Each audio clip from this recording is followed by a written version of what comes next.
अस्सलाम वालेकुम। मुझे डॉक्टर हारून कहते हैं। मैं एक फैमिली फिजिशियन हूँ और सहसियत से पिछले 30 साल से काम कर रहा हूँ। नाज़रीन, चक्करों का बायस बनने वाली जो मुख्तलिफ अक़साम है, उसमें सबसे बड़ी वजह जो है वो आपके सर की जिस्म की जो डायरेक्शन है, उसका जो रुख है, उसको तब्दील करने से आने वाले चक्कर हैं। इसको BPPV कहते हैं, यानी आपके जिस्म की हरकत से आने वाले चक्कर। यानी अगर आप ऊपर नीचे देखते हैं या सर को घुमाते हैं तो आपको शदीद चक्कर आता है, इसको BPPV कहते हैं। और इसकी वजह क्या होती है? इसकी वजह ये होती है कि आपके कान के अंदर मौजूद जो बैलेंस को बरकरार रखने वाली थैलियाँ होती हैं, उनके अंदर से कैल्शियम के जो क्रिस्टल होते हैं वो टूट कर नीचे मौजूद जो तवाज़ुन को बरकरार रखने वाली नालियाँ होती हैं उनके अंदर आ जाते हैं।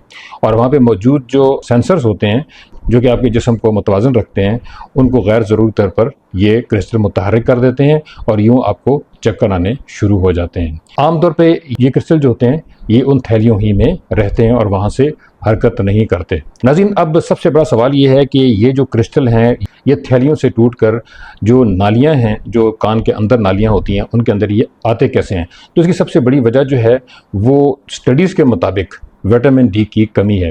नाज़रीन, 2020 में एक स्टडी की गई थी जो systematic review and Meta analysis कहलाती है। उसके मुताबिक BPPV यानी चक्कर आने की बीमारी जो है वो विटामिन डी की कमी की वजह से दुगना बढ़ जाती है, यानी कि उसके होने के इम्कान दुगना बढ़ जाते हैं। नाज़रीन, विटामिन डी दो तरीके से चक्करों को रोकती है। नंबर एक, ये जिस्म में जो मौजूद कैल्शियम होता है, ख़ासतौर पे कान के अंदर जो कैल्शियम के छोटे छोटे क्रिस्टल्स होते हैं जो कि लिम्फ में होते हैं, ब्लड में नहीं होते, उनको खींच कर जिस्म के बाकी हिस्सों में ले जाते हैं, ख़ासतौर पे खून के अंदर ले जाते हैं।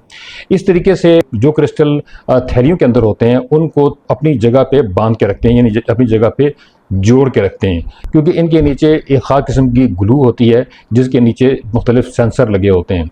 इस ग्लू के साथ बांध कर रखने के लिए विटामिन डी बहुत ज़रूरी है। अगर विटामिन डी ना हो तो इसमें मौजूद जो कैल्शियम के क्रिस्टल होते हैं वो वहाँ से टूट कर जिस्म को मुतवाज़न रखने वाली नालियाँ हैं वहाँ पर आ जाते हैं। ये दो तरीके हैं जिसकी वजह से विटामिन डी बहुत ज़रूरी है।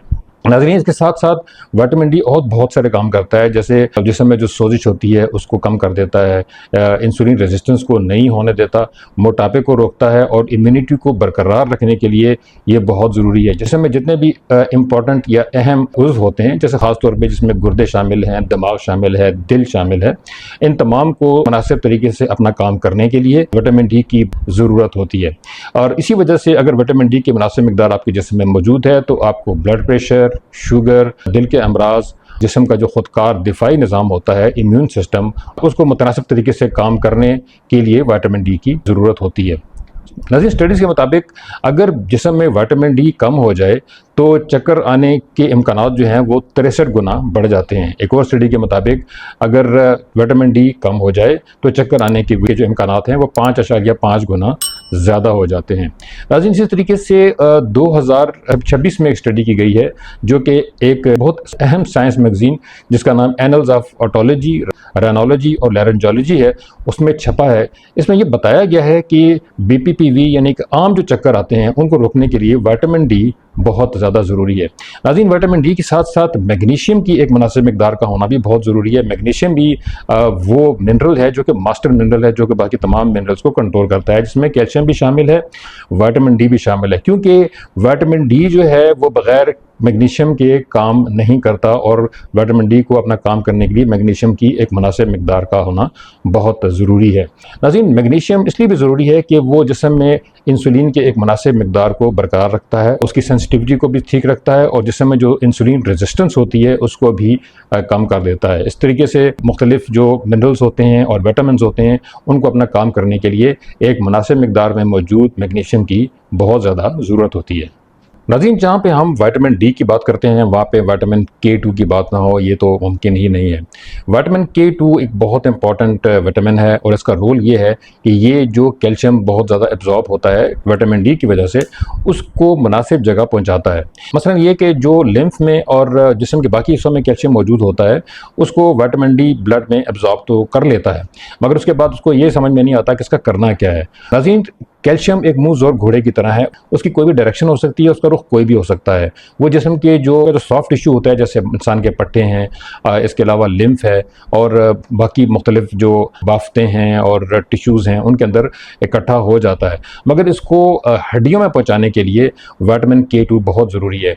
विटामिन K2 वो सिपाही है, वो पुलिस वाला है जो कि कैल्शियम को ये बताता है कि तुमने और कहीं नहीं जाना, तुमने हड्डियों में जाना है। तुमने बिलावजह कान के अंदर इकट्ठा नहीं होना, तुमने बिलावजह किसी और जगह इकट्ठा नहीं होना, तुमने बिलावजह किडनीज़ में इकट्ठा नहीं होना, वरना किडनीज़ में स्टोन बन जाएगा, बल्कि तुमने हड्डियों में जाके हड्डियों को मजबूत करना है।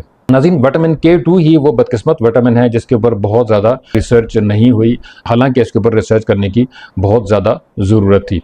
नाज़रीन, विटामिन डी की एक मुनासिब और बड़ी मिकदार का लेना बहुत ज़रूरी है।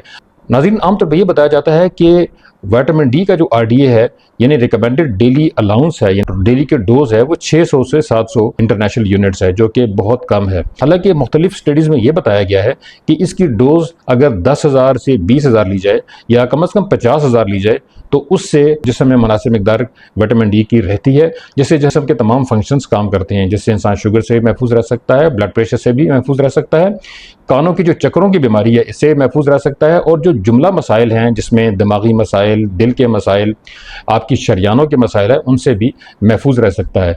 तो इसका सबसे अच्छा तरीका है कि हफ्ते में कम से कम एक दफ़ा 50,000 यूनिट जो है वो विटामिन डी लिया जाए। इसके साथ विटामिन K2 जो है वो हर 10,000 के पीछे 100 माइक्रोग्राम लेना ज़रूरी है। तो 50,000 का मतलब ये है कि 500 माइक्रोग्राम जो K2 है वो हम विटामिन डी के साथ लेंगे, जो कि जिसकी मिकदार 50,000 इंटरनेशनल यूनिट होगी। इस तरीके से एक मुनासिब मिकदार विटामिन डी की मुस्तकिल जो है वो जिस्म में रहेगी, और जिसकी वजह से कैल्शियम जो है वो हड्डियों में रहेगा और कानों में नहीं जाएगा और दूसरे गैर ज़रूरी जगहों पर नहीं जाएगा, जिसकी वजह से न तो चक्कर आएंगे और ना ही बाकी मसाइल पैदा हो सकेंगे।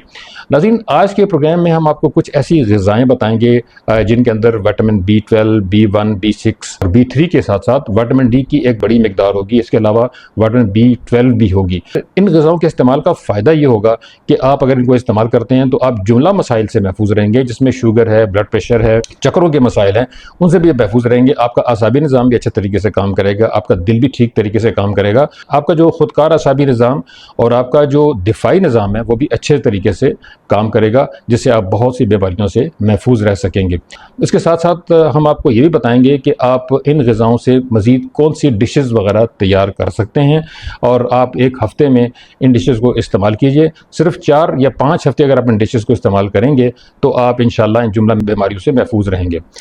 यहाँ पे ये बताना बहुत ज़रूरी है कि इन ग़िज़ाओं के इस्तेमाल के साथ साथ आपको मुनासिब मिकदार में हल्की वर्जिश, इसके अलावा मुनासिब नींद का लेना, और जो ग़िज़ा आप इस्तेमाल करते हैं उसमें कार्बोहाइड्रेट्स का कम करना, प्रोटीन्स और फैट्स की मुनासिब मिकदार का लेना भी ज़रूरी है। सिर्फ यही अगर आप काम कर लें और इन ग़िज़ाओं का इस्तेमाल करें जो मैं आगे बताने जा रहा हूँ, तो आप इंशाल्लाह चक्करों से भी महफूज रहेंगे और बाकी बीमारियों से भी महफूज रह सकेंगे। इसके अलावा एक बहुत अच्छी बात यह है कि हम आपके साथ एक 7 दिन का चार्ट शेयर करेंगे। ये चार्ट आप मुझसे मंगवा सकते हैं। आप कमेंट सेक्शन में जाके विटामिन डी लिखिएगा और मैं ये चार्ट आपको बराह रास्त आपको भिजवा दूंगा। तो नाज़रीन, अब हम आते हैं वो मुख्तलिफ ग़िज़ाएँ, और वो तादाद में सिर्फ 3 या 4 हैं जिनको आप इस्तेमाल करके चक्करों से भी बच सकते हैं और अपने जिस्म में vitamin D, calcium, vitamin K2 और मैग्नीशियम की मुनासिब मिकदार को भी बरकरार रख सकते हैं। तो इन ग़िज़ा में नाज़रीन सबसे पहले जो आती है वो है फ़िश। फ़िश में जो बड़ी अक़साम है उसमें वो फ़िश जिनके अंदर ज़्यादा फ़ैट होती है, ख़ासतौर पर रहू है और इसके अलावा ट्राउट है अगर अवेलेबल हो, नहीं तो सैल्मन और बाकी जितनी फ़िश हैं जो कि ताज़ा दरियाई मछलियाँ होनी चाहिए और ये फार्म वाली मछलियाँ नहीं होनी चाहिए। इसके साथ साथ अंडों का मुनासिब इस्तेमाल, तकरीबन 2 से 3 अंडे अगर आप रोज़ाना इस्तेमाल करेंगे तो आपको विटामिन डी की मुनासिब मिकदार रोज़ बरोज़ मिलती रहेगी। इसके साथ साथ कलेजी का इस्तेमाल बहुत ज़रूरी है। ये कलेजी मुर्गी की भी हो सकती है, बकरे की कलेजी बहुत अच्छी है, और अगर बड़े गोश्त की कलेजी हो तो वो सबसे बेहतर है। नाज़रीन, अब मैं एक मुख्तसर तफसील आपको बताऊंगा वो ग़िज़ाएँ जो कि आप इन 3 चीज़ों से बना सकते हैं, जिसमें अंडे शामिल हैं, जिसमें मछली है और जिसके अंदर कलेजी भी शामिल है। तो इससे आप फ़िश करी बना सकते हैं। फ़िश करी की बहुत सारी अक़साम है, वो तैयार कर सकते हैं। इसके अलावा ग्रिल्ड फ़िश है, चिकन कलेजी मसाला है, अंडा और पालक है। इसके साथ साथ अंडा और ऑमलेट का नाश्ता भी आप कर सकते हैं। फ़िश टिक्का आप तैयार कर सकते हैं। फ़िश और सब्ज़ियाँ जो हैं उनको तैयार कर सकते हैं, जिसमें उबली हुई सब्जियां भी इस्तेमाल हो सकती हैं और स्टीम हुई हुई जो सब्जियां वो भी आप इस्तेमाल कर सकते हैं। इसके साथ साथ लेमन वाटर का इस्तेमाल करना बहुत ज़रूरी है और सलाद का इस्तेमाल भी बहुत ज़रूरी है। नाज़रीन, सलाद में आप तमाम चीज़ें इस्तेमाल कर सकते हैं। उसमें गाजर है, उसमें मूली है उसके साथ साथ खीरा है, और इसके अंदर आप पालक के पत्ते भी डाल सकते हैं। इसके अंदर आप तारामीरा के जो पत्ते होते हैं उनका भी इस्तेमाल कर सकते हैं, उनमें मैग्नीशियम की बहुत बड़ी मिकदार होती है। नाज़रीन, इन ग़िज़ाओं के साथ साथ आप लस्सी का इस्तेमाल भी कर सकते हैं। और ये चीज़ याद रखिएगा कि यहाँ पे आपको ब्राउन राइस, मल्टीग्रेन आटा जो है उसका इस्तेमाल, जिसमें जो भी शामिल हो, इसके साथ साथ आपको जो ब्राउन आटा होता है सिर्फ वो भी आप इस्तेमाल कर सकते हैं। यहाँ पे ब्राउन आटा इस्तेमाल करने की वजह यह है कि उसके अंदर B3 और B1 की बहुत बड़ी मिकदार होती है, जो कि हमें चक्करों से और शुगर और ब्लड प्रेशर से रोकने के लिए इन चीज़ों की काफ़ी ज़्यादा ज़रूरत होती है। इसलिए 4 या 5 हफ्ते ये ग़िज़ाएँ इस्तेमाल करना, अगरचे ये ग़िज़ाएँ थोड़ी सी महंगी भी हैं, इस पर थोड़ा सा खर्च भी आता है, लेकिन आप ये ग़िज़ाएँ इस्तेमाल करके बेशुमार मेडिसिन, दवाएँ, उनसे भी बच सकते हैं और आपका वज़न भी कम हो जाएगा। तो इसका फ़ायदा बहुत है, और चूँकि ये आर्ज़ी तौर पर करना है, लॉन्ग टर्म पे नहीं करना। लॉन्ग टर्म पे आप थोड़े मिकदार में जहाँ तक आप कर सकें इन ग़िज़ाओं का इस्तेमाल ज़रूर करें। आप सलाद और कलेजी का इस्तेमाल आप लॉन्ग टर्म के ऊपर कर सकते हैं। उसके साथ साथ आपने अपना लाइफस्टाइल भी चेंज करना है। इस तरह कि मैंने ऊपर जिक्र किया है कि आप कमेंट सेक्शन में विटामिन D3 लिखिए, और इंशाल्लाह मैं आपको चार्ट रवाना करूंगा जो कि इन ग़िज़ाओं पर मुश्तमिल है। इन ग़िज़ाओं से मुख्तलिफ जो डिशेस तैयार होती हैं वो एक लंबी लिस्ट है। मैं आपको ये चार्ट जो है ये बिल्कुल फ्री दूंगा, और इंशाल्लाह इस चार्ट पर अमल करके आप बेशुमार बीमारियों से न सिर्फ कि शुगर और ब्लड प्रेशर से बच जाएंगे, चक्करों से बच जाएंगे, बल्कि आपके जो जोड़ों में दर्द होता है उससे ही बच जाएंगे।